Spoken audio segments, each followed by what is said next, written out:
Arr, grog. What have you got? I've got a cider. It's not a great cider, I must admit. A Chilean Cabernet Sauvignon. Oh, I'm actually still hungover from last night, to be honest. But Where is Chile, Keri? Chile, that's South America, isn't it? Yeah. I wouldn't be able to point at it on a map, though, which bit of it, which shape it is or anything. Yeah, Keri and I were just discussing Chris Philp on Question Time last night, failing to understand the difference between the Congo and Rwanda. And Keri, to her credit, went, yeah, I wouldn't know that either. So we might have a new patron. Well, we've already got Village or Chitage. Well, we can't inflict this on them as well. No. Poor bastards. There must there's a game show in there somewhere for the patron. I just don't know what it is yet. Hello, everyone. Welcome to the Cider Shed podcast. I'm Matthew Weir. I'm joined by Keri. I've been ousted from my usual room of recording because I've got a full house this week. So I'm in the bedroom, so I might sound a little different to your well-trained ears. Keri, everyone got into a bit of a flap last week because I had an internet tech fail and was unable to upload the pod. And I know now that my equivalent of blink twice if you're in trouble is don't upload the pod. Because in the end, I gave up on Saturday. I was like, look, I'll just do it Sunday morning. I tried to ring Keri. Keri didn't pick up. And I was like, well, that's that. And I woke up in the morning. There was about 17 messages from people saying, are you dead? Is everything okay? There's no pod. What's going on? Including me. Including Keri, yeah. I know. I didn't pick up because I was in a sofa coma when you rang. It was quite late, I think, wasn't it? And then I saw a message and you'd put, are you there? And then about 10 minutes later, don't worry about it. Oh, this is a bit odd. And then in the morning, no pod episode to put on Twitter. I realised I was completely powerless anyway because I hadn't uploaded anything to Docs and therefore I couldn't send it to you to upload even if I'd wanted to. So how did it feel having no internet for 12 hours or whatever it was? Well, I had it on my phone. Yeah. Just didn't have it through for some reason, because I had mobile data. It's my fault because do you remember actually? You probably don't. I did say that those sticks that are scented got me in the eye when I was bending down to fix a modem problem. I do remember that, yeah. And I think that was the beginning of it. But anyway. Okay. Touch IKEA furniture. It's all good now. Before we go any further into the Archers, let's have a little ad and then we'll get stuck into it, all right? Hello, dear Cider Shed listeners. It's Bartleby here. I'm sorry my hilarious ramblings have now gone 2 weeks without appearance in the Archers. Word on the green is that Nick Warburton chap ate 3 of Fallon's cosmic quiches with a side portion of Freddy's special risotto and completely forgot to write me in. Instead putting some nonsense about mixed suitcases and Sherwood Forest cosplay sex in instead. What a load of old fucking pony that was, eh? See you soon.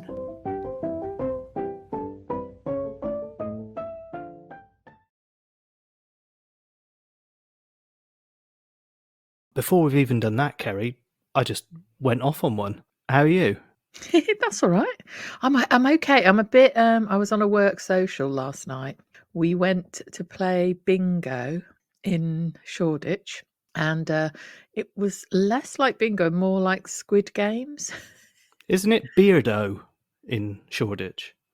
Oh, Matthew, those days are gone, aren't they? Are they?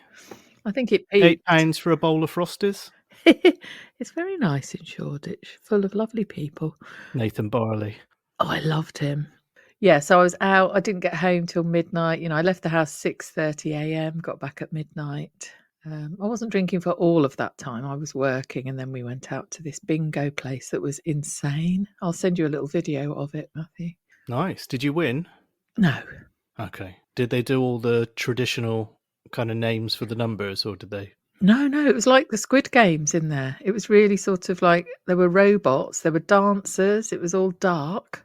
Are you sure it was a bingo hall, Keri? It sounds like a nightclub. Just got locked in a toilet or something.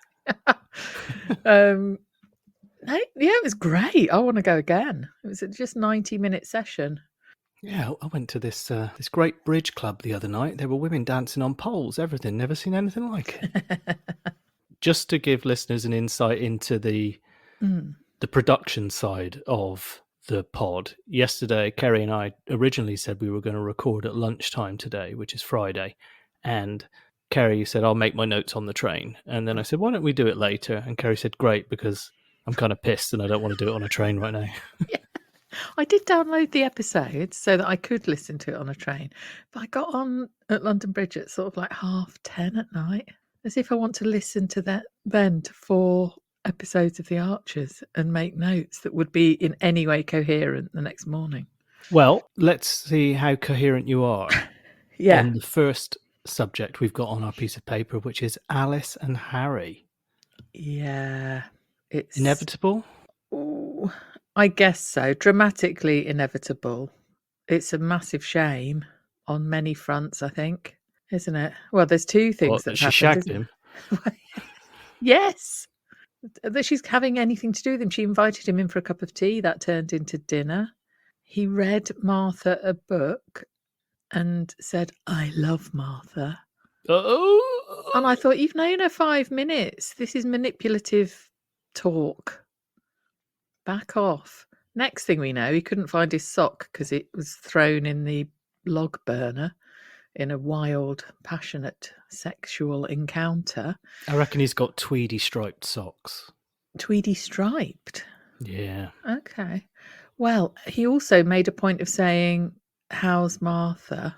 And she went, oh, it's all right, she is asleep. But people on Twitter have said, will Martha have actually heard/seen anything and say to Chris, Harry was at in Mummy's bed? Yeah, I saw Mummy riding Harry like she does Cranford Crystal. Yeah. That would be quite a good way of it getting out, wouldn't it?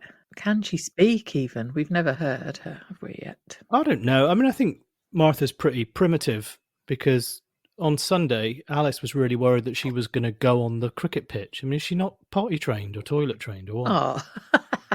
She thought she was going to get clonked on the head by the ball. Yeah, if Chris hit it and she would be like, Daddy, Daddy. And obviously Ed can't get to it as his slip midfielder and it just conks. And then they'll be like, oh, Laura, you've concussed a kid. And Alistair would go, no, she didn't. She didn't do it. It was funny listening back, knowing that she's had a drink when she's speaking to other people. Because I don't think that cupboard shuffling and finding the bottle and glugging on whatever it was, I don't think that how it was done, I don't think it's the first time that's happened in recent weeks for her. Did you get that impression? See, I think she probably didn't drink prior to the shag. And I would certainly say that she hadn't drank when she was talking Harry through pouring the booze away. What was it? Last Sunday, the Sunday before last, or was that? No, it was the Friday, wasn't it? I don't think that she's been drinking. Why has she got it there hidden? Good question. And when did she get it? She was a vodka drinker, wasn't she? Yeah. She was kind of literally pushing Lillian out the door, wasn't she? Oh, well, she wasn't bloody helping, was she? No. She was like, you're in the eye of the storm now, aren't you, Alice?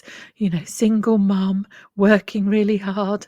Like, all right, shut up. She was like edging closer and closer to the cupboard, waiting for Lillian to piss off. Dropping 2 cubes of ice into a tumbler glass. You're going to go, or what? Yeah, a slice of lemon. Yes. Some Fever Tree tonic or whatever it is. Put this tomato soup in a blast chiller, I could get a Bloody Mary on the go. Why does Lillian have to put an adjective in front of every person's name? Because it was the what was it this week? She said the marvelous Martha and the lovely Harry and the gorgeous Chris and the Justin. I did enjoy her though, Lillian. She can be very good. I like her more when she's in this, oh, darling, thank you. We've got to do this. We've got to do that at the stables, you know, when the inspectors came and there's nothing finer than tomato soup and cheese on toast. And, you know, I was reading to Martha this book and I've got no idea what it's about. And she's good at those little small talk bits, I think. Yeah. And the bit where she left, the post-sex thing was Alice just going, no, no, no, no, no. And I thought she was going to do it then. And she didn't. And I thought it was quite well paced that you end up with Lillian leaving and her going, right. And you heard the cupboard door opening and you could hear her saying, where are you? You knew she was going for something, Mm. that she shouldn't be doing. I mean, I can relate to that because once my cool hipster friends from Porto all leave my apartment, I go to the back of the airing cupboard and get my Mike and the Mechanics CD out. Do you, Matthew? Much in the same way that Alice did with that bottle of Smirnoff. What did they sing? There's one, isn't there, that's massive. What was it? They are Genesis without a singer, aren't they? Oh, are they? Yeah, they're it's Mike Rutherford. But they have got a singer, haven't they? Yeah, Mike Rutherford sings. Right. But normally there's either Phil Collins or in the old days, Peter Gabriel. What was that? Oh, The Living Years. In the Living Years. There's a very funny clip where Mike Rutherford was on a radio show once and a guy rings up who's obviously had a few. And he's like, I've seen you with Genesis quite a few times. And he just starts listing the places he's seen them. And the guy's, Mike Rutherford's being very nice. Anyway, but the thing I want to know is how did you come up with the song Soul's Real? Which Mike Rutherford had nothing to do with. It was a Peter Gabriel solo record. And he goes, well, I actually didn't write that. That was Peter wrote that. But I agree, it's a fantastic song. And there's a long pause, and this guy goes, what do you think of Supertramp? I've absolutely loved Supertramp, by the way. Oh, I do. I'm sorry. No, I'm not slagging it. I mean, they're probably like, in terms of music you hear when you first realise what music is, they're one of the first bands I remember hearing. Yeah. Oh, they did Over My Shoulder. Looking back over my shoulder. Didn't they? Yes, they did, yeah. Also, I'm looking at a picture of them, and there's one of them who I'm sure sings one of my favourite Squeeze songs. But anyway, we digress. We do digress. Quite a bit. We went to the back of the cupboard for Mike and the Mechanics, as I often do. Normal. The sound effects when she was scrabbling about in the cupboard, she kept, obviously we had to know it was a glass bottle, I think. There was like tapping, wasn't there, of the glass. Then there was the screwing of the screw top, the pouring, and she did really huge gluggings. Yeah, I saw quite a few people going, look, you don't know if that was alcohol. I was like, yeah, that's one hell of a misdirection if they've done that. Yeah, it could have been. Like, why would she hide Schlur at the back of a cupboard? And Julian did comment about how she seemed to have a bit of a glow on the next day. And she went, I feel better than ever. So it may have just been some diuretic kombucha or something that she had. Yeah, we all keep that in the cupboard, don't we? Yeah, absolutely. Right next to Mike and the Mechanics. When she said, I feel better than I have in ages. Oh, shit. Yeah, she's fucking roasted. That's why.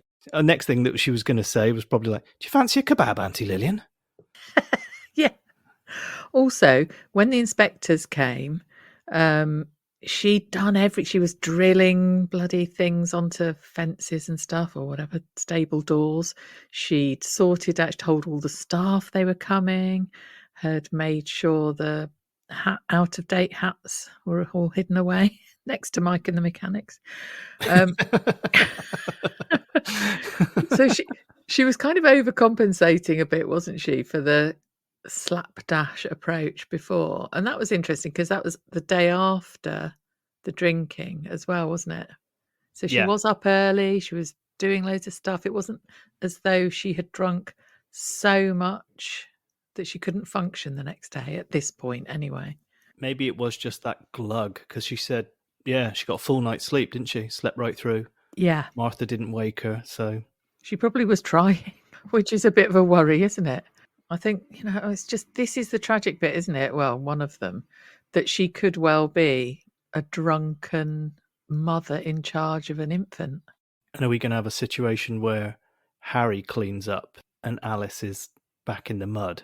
Yeah, I did think that as well. Yeah, because he's off to rehab and his mum was saying, oh, it reminded me of when I packed him off to an adventure playground with his rucksack. Last week it was. Yeah, I know. He looked terrified but determined. She probably just took him to one of those things that Kate and Kirsty organised up at Spiritual Home in his little short trousers and his rucksack. Yeah. Mum, I'm 37, for goodness sake.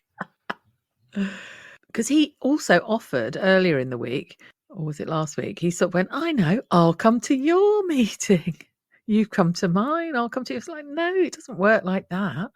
You're a mess. She isn't, but it could well switch. Has your Harry is a knob take cooled in any way, shape, or No. form? No, Okay, all right, no, there you no, go. no, no. No, it hasn't. But it is being discussed. Did he redeem himself with, the Harrison testimony? It wasn't a testimony, was it? Testifying. The testimonies were what? Testimonial cricket match. Testimonials. That's what Susan was getting people to do in the village shop on camera, wasn't it? Oh, yeah. I don't think he did one of those. Yeah, I love that. Imagine Harry doing one of those. Oh, I love it. I love it. They never look judgmentally when you buy 6 bottles of vermouth, and apparently my missus went through a brick through the window. Yeah, he did something else, didn't he? Oh, well, kind of admitting that he knows that he is one and having his little breakdown. But the point is, though, that I don't think he's a very nice person anyway. Well, he asked himself, will I want a drink the next time I'm happy, sad, bored, depressed? I was like, has he been listening to the Archers? What's going on here? Yeah, describing the whole range of emotions that we feel. If Alice does have an estranged Uncle Bruno that can see into the future, can she please let us know what's going to happen in the next month? Oh, that was the book that Lillian was reading, wasn't it? That was in a film. Do you know that? No, I have no idea what it was referring to. I'm surprised. It's from the 80s. Oh, yeah. Yeah, funny that, Matthew. You don't know everything. I never said I did. I know that the Congo and Rwanda are different countries, though, Keri. Good. you Chris Philp. I actually have no idea which film it is either, or when it was made. Ah, okay. But it's all right. I'd never heard of it. I'm going to look it up now. Yeah, I do. I was semi-interested. Almost did look it up, thinking I'm going to test Matthew on this. Forgot. It's from an 80s movie. Is it? No, well, you just told me. I know, and I was making that up to make a point. I thought the whole thing was made up. Maybe it is, Matthew. I mean, the Archers being made up. Are you mental? Well, there's a song called "We Don't Talk About Bruno." Ah, it's from Disney. It's from Encanto. Ah, what's that? It's like a Disney movie. It's not that old, actually. There's like a grammar game in the school that also factors in Disney princesses. And it's got to the point now where I know all the princesses. Oh, God. Another game I can do for you. This one's about a Colombian teenage girl, Encanto. Yeah, I think there's a game in there, Disney princess or Austin Morris princess? Well, yeah, Austin princess. I thought that was like a Porsche when I was a kid. They looked so sleek. Oh. Looked like they could take off if you got enough speed going. Cars were good, weren't they? They were. Give me a Capri. They're awful nowadays. Well, they're just boring uniform, aren't they? Exactly. They used to be. Oh, there was this photo on Twitter the other day of a sort of, I think it was a 1980s or 1970s car park from slightly above. All the really, really primary colours of the cars. Yeah. It looked like, a child's toy box of Matchbox car colours. That's only something that's changed in about the last 10 years ago. When I went to Brazil, the first thing I noticed that every car was like grey, white, black, blue, and there was nothing else. Yeah. And at that time in Ireland, where I've been living, you still did have lots of different coloured cars. And I feel like since I've come back, in Portugal, when you call an Uber, it's always like, colour of the car is grey. It's like, yeah, grey. And then you look up the road to see if it's coming, and there's 42 grey cars coming down the road. I was in an Uber the other day, and there's a little bit at the end of my street, which is one way. Mm-hmm. And the guy, I was like, there's nothing coming. You can kind of go down there and drop me off the end. You don't have to go all the way around. And the guy was like, no, Matthew. And he started explaining in Portuguese, and I think he must have clocked I was English. And I think he thought I didn't understand it was against the rules. Oh, right, nice. And he drove down it, to his credit. He broke the law for me. Oh. And as he went down, he just turned to me and went, it's forbidden, Matthew. Oh, Matthew, making people break the law. Yeah, no. Just a little bit, tiny bit. What's it, to save your legs? No, it's to save him going all the way around the long way. Ah, right, sorry. I was thinking it was a selfish thing. No, I actually had to walk more from there, but it was to save him getting stuck in traffic and stuff. He's in prison now. Yeah, I'll visit you, Carlos. Just let me know which one you're in. Right, we've digressed again. We were we? We were talking about Lillian, cupboards, Mike and the Mechanics, Austin Princesses. Yeah, Disney films. films. The Bruno. We don't talk about Bruno. Yeah.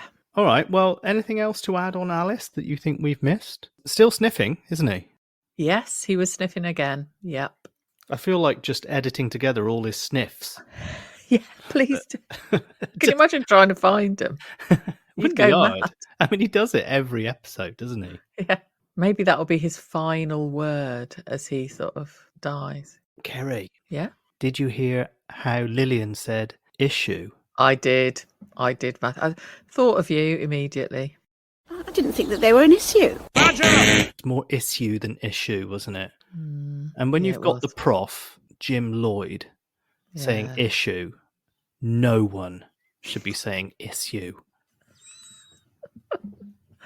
Yeah, we're a bit fixated on that, aren't we? We are. Oh, also, something else that annoyed me, because we've said we didn't like, I'm going to lose friends here, but we didn't like come with, we didn't like my bad. I don't like it when people say picky tea. Ah, yes. I just don't like that. I don't like that term. Yeah, I don't know why. But it's useful though, isn't it? Because you know exactly what it means. What would you say instead that's so economically... This is going to be like Gulliver's Travels when they start a war over which side you chop the egg. I'd say dips and chips or dips and bits or something like that. Worse. Yeah. Isn't it though? Come on. You had to think of that. I think you just made it up on the spot. No, I'd just say like I'm going to put out some cheese and biscuits. I wouldn't say picky tea. Picky tea. But cheese and biscuits is too specific, and that sounds like that's all you're getting. Like which happened at Helen's. I don't know. Pretty Picky much. tea sounds like you got your finger up your fucking nose to me. Oh, I see. Can you imagine if someone went, yes, we're having a picky tea, and on these little plates, various, there's different bogies. Yeah. Well, I mean, Helen did serve it up, so anything's possible. Oh, I love Joyce so much. Love, love, love. How she, as soon as she appeared, which was on Sunday, oh, what a lovely afternoon. And she was like, it's a bit posh here, isn't it? Puts Ambridge to shame. Anyone want a sausage roll? Like, this is the sort of woman you want in your life, isn't it? She's reverse sledging, isn't she? She's like, good, look at the pavilion. Much better than that piece of shit we've got in Ambridge. She was absolutely superb. And then she went to Helen's, where we heard about the olives, which transported Joy back to her girls' holiday with Susie someone. And they used to just get a bowl of olives and chips. There you go, olives and chips. There you go. That's the picky tea, isn't it? Yeah, they'd have a Greek picky tea. And, best holiday she's ever had. And then Helen goes, I haven't had a girls' holiday for years. And the whole audience are thinking, yeah, we all know why. No fucker would want to go on one with you. She kind of put that down to herself, didn't she? Like, I've just had to let everyone down. I was like, I don't think so. I know. She then went, she qualified it by saying, I have had opportunities, because she knows that everyone listening's thinking, no one's asked you. But anyway, next thing we know, it's like Joy's taking her off to Zakynthos or Skiathos. Imagine. Or Lesbos. Oh, God. Yes, good. Joy and Helen, yes. Yeah. Katie very helpfully posted a photo of Shirley Valentine. Words, this takes me back to Corfu 1982. Oh, that was a film of its time, wasn't it? See, she had chips and egg, and it always annoyed me that it wasn't egg and chips. She says chips and egg and throws it at the wall, doesn't she? I've been to the beach where she sits on that little chair in front of the taverna on the water's edge. I've sat there myself. What's the killer chat-up line that the Greek bloke has? Oh, yes, because that's Tom Conti, isn't it? I think he says, I won't try to make with you. I can remember it being bowled over by him because he says something nice about her stretch marks, doesn't he? And for her, for a woman of a certain age, you're thinking, God, excellent. He doesn't mind my stretch marks. And then the boat starts rocking, doesn't it, when they're having sex? Mid-sex, she turns around because the music swells, doesn't she? And then she looks at the camera and says, "Where did that orchestra come from?" Yeah. Well, yeah, that's joy then, isn't it? Yes. Yeah, good on her. Mind you, she is being slightly terrified by Mick and his weird behaviours. She's sussed that he's slightly out of sorts. And she did actually think perhaps he's gone off her, didn't she? She thinks he's up to something. Last week, in Friday's episode, he took off with that cake, didn't he? Because Ruby Koss couldn't eat. She's gluten-free mayor, isn't she? So that's a terrible... She is gluten-free, yeah. Yeah, she's a gluten-free mayor. Sounds like a thoroughbred horse, doesn't it? That Alice and Harry would like go in on.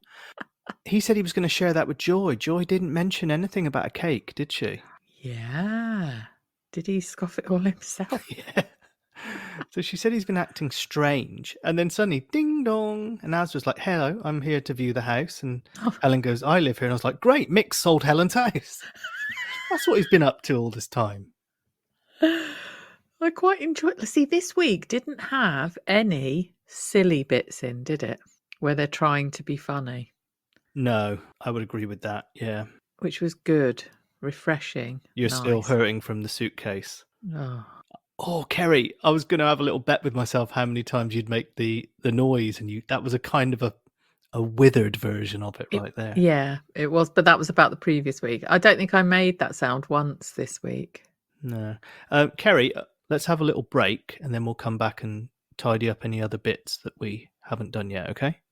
Yeah, dips and bits. All right, you lot. Cranford Crystal here.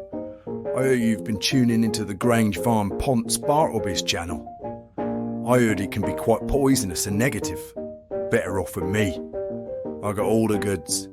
I've seen Nigel shoved off the roof by David. Fraddy and Nolitando smoking one off in the woods on a stormy night. And who can forget the Grundy Grumblefest that was Emma and Ed's filthy logging session? Indeed, I feel my channel has really turned a corner. In fact, come to think of it, I might set up a fake account on the Ambridge subreddit. Call myself Nasty Nectarine or something daft like that. And say a bunch of shit about that Bartleby's channel whilst picking up mine. I'm sure no one will ever guess it's me.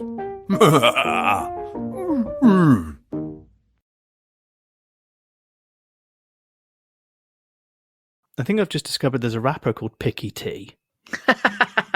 There should be. Didn't he get shot in Chicago? In a cracker den. In a cracker barrel. Well, I mean, we just slagged off the Archers for having no shit jokes, and then we just done that. Yeah. Do you think when people are listening to us, all that is heard is Cricket. You were talking about SUPERTRAMP earlier, a very tenuous link. Dreadlock Holiday. Who likes cricket? Well, we heard Henry doesn't like cricket, but he's going to play it anyway. And I like the way when he said to Helen, "It's like Rob's been stopping me, even though he's dead." What is he, a wicket keeper? Yeah, he's haunting the ghost. The ghost of Rob is just like poltergeist messing with the Ambridge cricket team. I'd love with that. The stumps. Yeah, like karate kicking the stumps off. Take that, you little shit. My very favourite bit about Henry playing cricket was that he said he threw the bat at the ball. Yeah, it's easily done that though. If you don't have a firm grip, I think you can probably go on YouTube and find pros doing that. I know. I think he purposefully did it. He sort of forgot what you do, didn't he? I don't think it slipped from his hand. He sort of actually threw it. I thought. No, I'm still getting hooked on this idea of a ghost Rob, like parading around the green, like kicking Tom in the nuts. Yeah. What happened to the sheep on the cricket pitch? Well, to the side of the cricket pitch. Well, they struck a deal with Miles, didn't they? They did. Yep. Thank you. Yes. There was lamb talk as well, wasn't there? With the broken-legged lamb. Yeah, it was a complete fracture of the radius. And that cost 150, 120, something like that. It was 150 for this, like, what was it, a synthetic cast or something he said he was going to put Yeah. on? And Ed's there going, yeah, what about that Laura, eh? Saw you there, Alistair. And he goes, do you want this cast or not? Yeah. And he went, yes, please. Ed was good at the whole taking the rise out of Alistair, because of course he's oblivious to the Denise situation.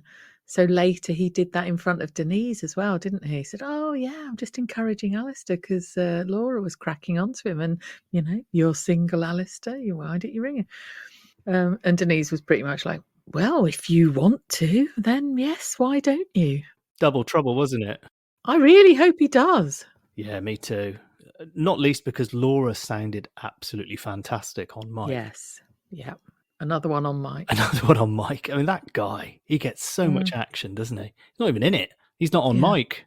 Yeah, I mean, I did like that, the way Ed called in at the surgery to go, anyway, Alistair, do you realise the way that they keep on lazily connecting scenes? It's like, Auntie Lillian, you left your phone at the stables. Alistair, you left your coat up at the farm. Last week, Chris, I'm looking for a knife. I think I left it in the put. Like, what's wrong with these people? Are they like the Dalai Lama? They've got no attachments. They just drop shit and keep walking wherever they go. Yeah, because Lillian, it was Denise. She went to get her phone. I was just thinking then Lillian nearly put a kettle in the fridge, but that was a slightly different thing, wasn't it? Yeah. Ed came back to the surgery and he's saying to Alistair, yeah, I'm sorry, but that was very childish of me earlier, and it's just none of my business really. I shouldn't bring that up. So are you going to shag her actually? Yeah, you're going to go for it? Yeah, you like her, don't you? And then by this time Denise is there going, oh, what's this? The real litmus test here, Alistair should just sit them down. What, Laura and Denise? Yeah, Laura and Denise, sit them down next to each other and say, take it in turns to say my name. Yeah, well, we know who would win with that, don't we? Yeah. Easy peasy. She was pretty keen, though, wasn't she? She said, what was the order? Like, they traded numbers, and then she said, I'm going to call you now. So that it's on my phone. A bunch of girls came back to my apartment once in Dublin. Oi, oi. And my laptop was open, and in those days, it was like Facebook was perma logged in. And the girl sent herself a friend request from me, and then went in on her phone and accepted it without me realizing. Oh, and then I got smart. And then I suddenly woke up the next morning and I had a slew of kind of DMs on Facebook, and I was like, I don't remember doing this. And then she confessed. Did it work, that tactic, in terms of a bit of a going out thing? For about a month, yeah. Oh, well, cool. Hack into people's computers to get dates. She didn't hack. I mean, it was open, to be honest. Still, I mean, But yeah, it was very, postmodern way of going about it, wasn't it? Yeah. I mean, it could have been worse. She could have just, created a fake account and started approaching me with a fake name or something like that. Yeah, slagging off all the other girls to make herself look better. Yeah. Oh, yeah. Strange people would do that, wouldn't they? Badger! Yes, Laura, very bright, very confident, beautiful voice, quite giggly, so quite light in mood. Very, very contrasting with where Denise is at the moment, which is just sort of growling, troubled, unhappy. John's back, and then she said, we need to talk about us. And then he said, can we do it another time? I'm off to dry hump a Peloton for 7 hours. Is that all right? Called Steve. Yeah. Wasn't it? That's his nickname for his Peloton, isn't it, Steve? Yeah. I'd rather be with Steve right now, thanks. All is not well. She has at least said to him, I'm not happy with how things are, can't really do this. We need to have a proper talk. Whenever she says talk, there's a really big at the end of it as well. Annoying. Yeah, bin off Denise, bored. Get Laura, thank you. Having heard her for 2 minutes, isn't it? Yeah. Her stock has fallen dramatically, hasn't it, Denise? Yeah. About 2 years ago, everyone was rooting for her, and I feel like she's kind of wound a few people up with this whole... I think it's because she's messing Alistair around, isn't she? Is it 2 years? Bloody hell. Well, it's probably 2 years or slightly less since Chelsea decked her out in that dress and she went to the award ceremony. Oh, yeah. Yeah, she seemed quite fun then, didn't she? Yeah. But, she has got the woes of an unhappy marriage and a sort of family situation going on, hasn't she? And thinking that, do I give all of that up? And that's going to be a bit messy. And I think she's actually okay with Alistair, really, isn't she? In that she's like, if you want to go out with her, then do. And didn't he? It's up to you. And there was a line, wasn't there? He went, she'd gone. And he went, yes, it's up to me. But then we didn't hear what he did. Listen to Ed. Speaking of Ed, he's realised something about tree surgery that pretty much all the listenership realised immediately, Keri. I loved this, where he's like, yeah, I've been looking up tree surgery deaths. And he's realised that going really high up in a tree with a chainsaw can be quite dangerous.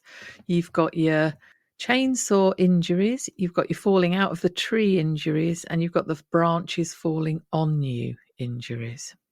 And he's suddenly thinking, not sure I want to do this. But Fallon was very supportive, wasn't she? Get out that tree, you big coward. What's wrong with you?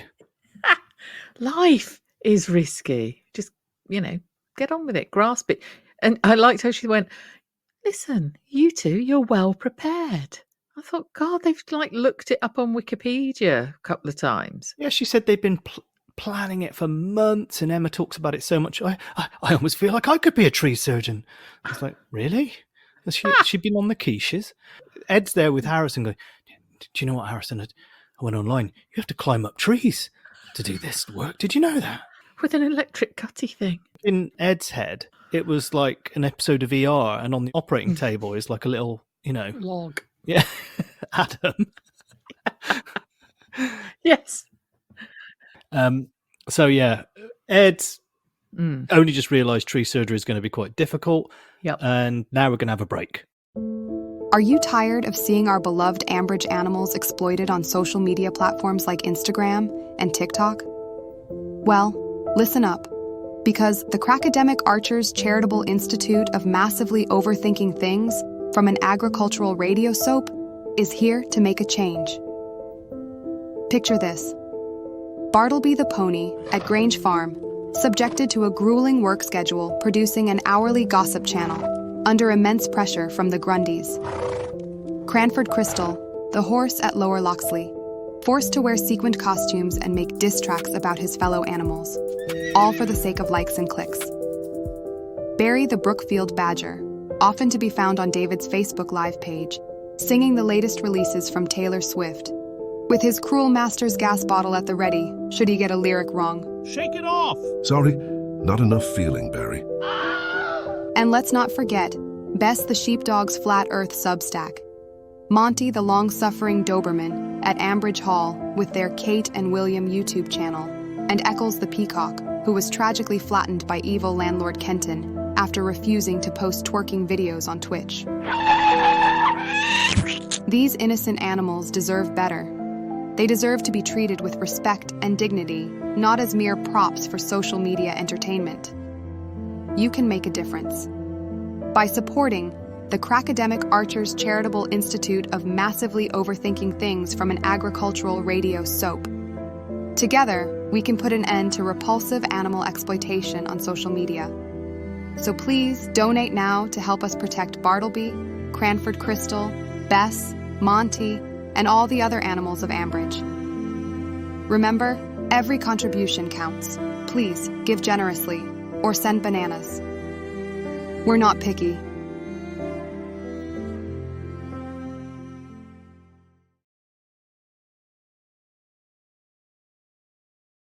All right, Keri, let's welcome a few new patrons who've decided to come into the cider shed and snuggle up. First of all, Laura Martinez.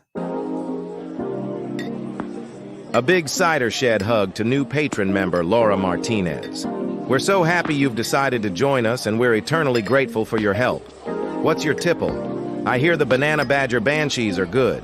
Make mine a badger. Badger! Thanks very much, Laura. We've got some great names this week, by the way. Laura's just one of them. And Laura messaged the week before, so yeah, lovely. We've also got Alice Matani, another great name. Thanks, Alice. Welcoming Alice Martini into the Cider Shed Patreon. Thank you so much. Make yourself comfortable, Alice. Help yourself to whatever you want from our midweek back catalogue. And most of all... So there you go, Alice. Thank you very, very much. Get this one. Bren McLaughlin. Bren. Yeah. Lovely.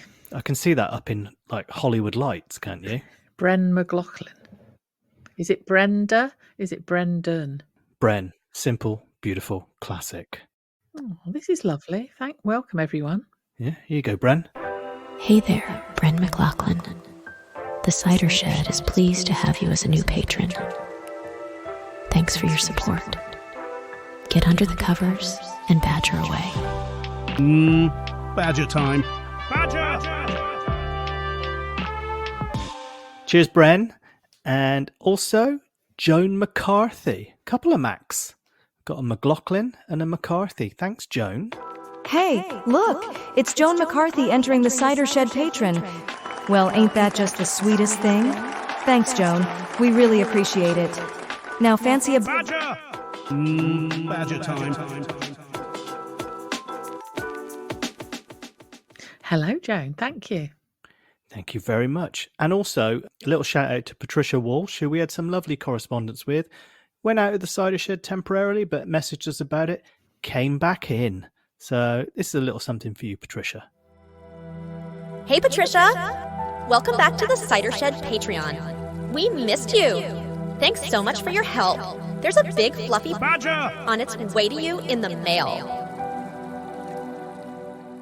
Also, bit of feedback from last week's episode on Patreon. Rebecca McFarlane said, I was worried something was up. Look forward to the listen. Oh yeah, that's when I went missing.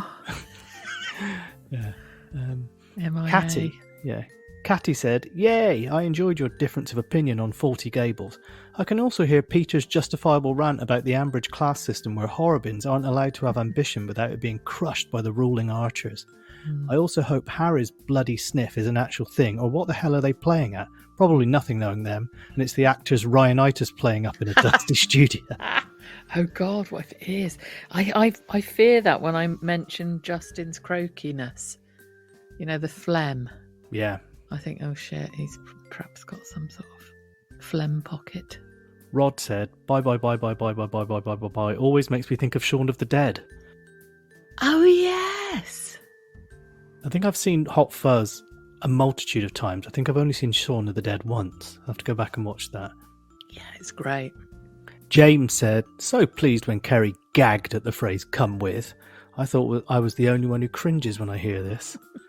Jessa said, that was me who used my bad talking to Keri on Blue Sky, and she's put in brackets, my bad.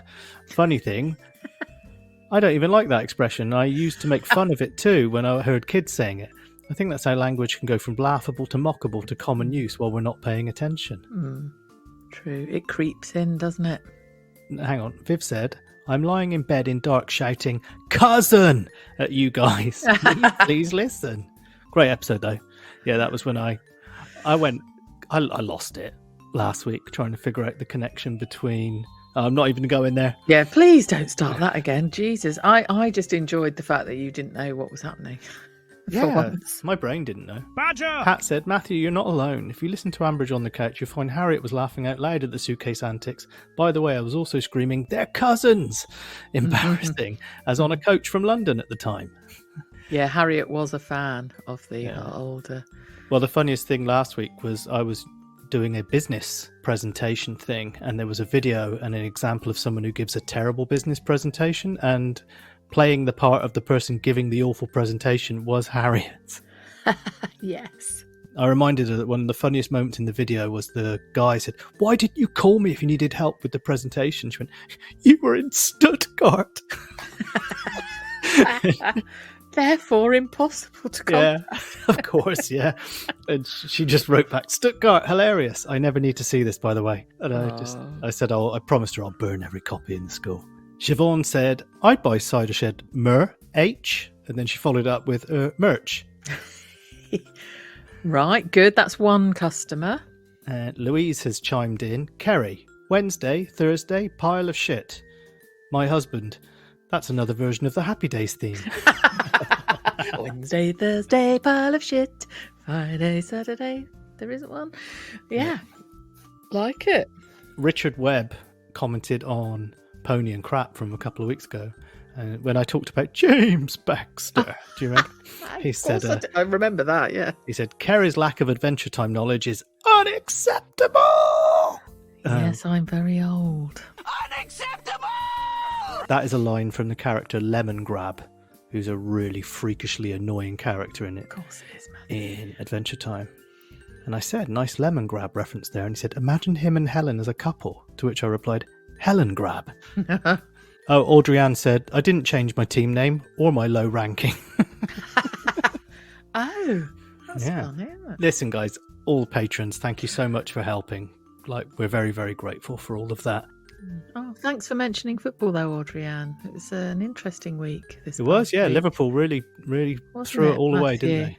Yeah. Keri, in fairness, what did I message you before the game even started? I know. And in fairness back, I haven't done anything. I didn't make anything on WhatsApp about the whole thing. So yeah, if you lose the league by a point, I'll always remember that draw we had at Stamford Bridge. Anyway, yeah. In our spam Gmail, very sorry, Matt, for this. Matthew Clay had sent a message. How long's he been sitting in the spam? Only about a week and a half, so it's not too bad. Oh. He said, hello both. Your extended Bartleby voice section on this week's podcast reminded me of the episode of Will and Grace where Jack kept doing Cher impressions. He ends up face to face with Cher and they're singing If I Could Turn Back Time. Oh, this sounds good. And so she sings and then he basically sings it back to her, saying that she's got all the intonation wrong. So have a listen. Here you go. Oh, great. This is what reminded Matt of our Bartleby voice. Yeah, because of the warbling.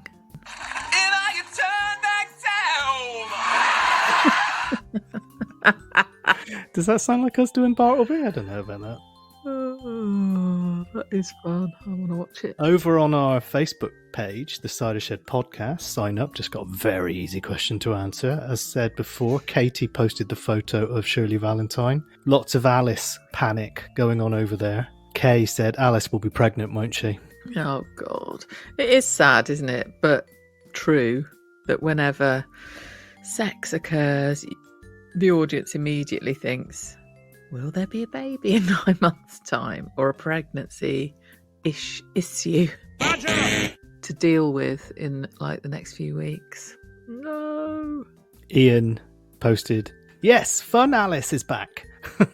Oh, dear. Yeah. He probably means that, doesn't it? Like she's going to sort of go marauding around the village doing weird shit. Oh, dear. Emma Lou Harris said, who are Julie and Andy? And why are we only hearing about them now they are moving to Surrey because Andy's got a deputy head job? Yeah. Actually, Joy said he's got a deputy head ship. Sounded like some kind of craft, didn't it? That they're going to use that to get to Surrey. You can only use it in Surrey. Yeah. And so they were renting, were they, as well? I presume so, yeah. Because Dr. Malik is going to rent. I did wonder about those characters as well. I was like, I wish we could have heard about them. And then there's the funny bit where one of the neighbour saying to Dr. Malik, you know, when she was viewing the house, saying to her, oh, you want to keep away from that right old gossip on the street. You'll never get away from her. And Joy going, oh, that's Bernadette, that is. Yeah. It's obviously Joy, isn't it? I quite like that. And Helen was trying to change the subject. Yeah. Just shit on, wasn't she? So are you interested then? All we needed was Azra to go, yeah, and they also told me about this bitchy cheese woman lives around here. Yeah, right, miserable cow she is. Always on her kids' cases. You know, they can't even go in the street and skateboard without her standing over them. Yeah, apparently she made revenge porn of Carl Yates, who lives around the back, and blackmailed him with it. Dave Howard sent this in. This wheat, which is pretty manky anyway, is being knocked over by the badgers. And What's that from? It's from Growing Solo, The Harvest, from the BBC. Stoll Leidenhosen just suggested Alice was necking the tomato soup. Went, wow, Alice certainly put that tomato soup away in double quick time. What, from within a cupboard in a glass vessel with a screw top? Louise said there's no way that Robin Hood or the Sheriff of Nottingham like chickpeas. I forgot about that meatless Monday or whatever it is. I love a chickpea, me. Oh, bloody great. Chickpeas. Oh, I've never really looked at a chickpea close up. I think the scriptwriter didn't quite have the guts to culturally appropriate Harrison's accent like he would normally with bolognese or cappuccino. Can't really do that with Thai curry, can you? No, yeah, I could have sort of had what would it be? Chickpea fricassee. I don't even know what a fricassee is. You got a Thai green curry in there, have you, Henry? Has that got coriander in it by any chance? Oh, Henry and his cookery. That was good. Ian also said, do they write Ed deliberately thick? How could he have worked in the countryside for all these years and then suddenly realise climbing trees with a chainsaw might be a bit risky, in inverted commas? As I said before, though, I'm not having it. Ed and Emma wouldn't be able to physically do the work for long enough to make it work, surely. Has there ever been health and safety involved in any of the Grundys' previous escapades? I think Harrison was kind of gently pointing that out, wasn't he? Do you know what I thought you were going to say then? Has there ever been anything that made any sense? So, yeah, no, nothing makes sense. So, yeah, that's our Facebook group, the Cider Shed Podcast. Get over there if you want to get involved. And we've got an Instagram, which is at the Cider Shed Pod, where you'll see silly stories and some ads for the show. And we also put your reviews up in lights when we get them. So, yeah, you write a 5-star review, it will appear there. Kerry, that's our on Twitter as well, isn't it? Yeah, speaking of reviews, we are lacking in any new ones. Oh my God. Any of you who haven't yet placed a 5-star review on your devices, go on, do it. We'll read it out. And it doesn't need to be long, just a little short sentence. Yeah, it's always nice to see a new one pop up. Yeah, it's a big old pick-me-up, isn't it? Yeah. And like I said, immortalised on Instagram. And you get your own song in the stories as well. Yeah, so Twitter, Blue Sky. Yep, at the Cider Shed Pod on Twitter and Blue Sky. I am opening it because I can never remember it. It is something to do with the Cider Shed Pod. It is at the Cider Shed Pod.bsky.social. There you go. Kerry's just gone to the back of the cupboard, found our Blue Sky, just behind Mike and the mechanics. There she is. Glug, glug, glug. All right, everyone. I think it's about time we got out of here. Yeah. I'm going to try and edit this as soon as possible so we don't get into the mess that we got in last week with the internet popping in and out. Good luck, love. All right, Kerry, take care. Listeners, thanks so much, and we will see you soon. Bye. Bye. Hello, Mike. How you doing? Seen you several times. Right. Hamburg, Manchester, and Birmingham. That's good. Now, a question I've got to ask you here is, how did you come out with the Salisbury? Where did that come from? Because that was a brilliant, one of the best songs I've ever heard. Right. Well, unfortunately, that wasn't me. That was a song by Peter Gabriel. Well, it was Peter, yeah, but weren't you involved in that? No, that was his first real kind of solo album he did when he left Genesis. But I mean, I agree. I think it's a great song. What do you think of SUPERTRAMP?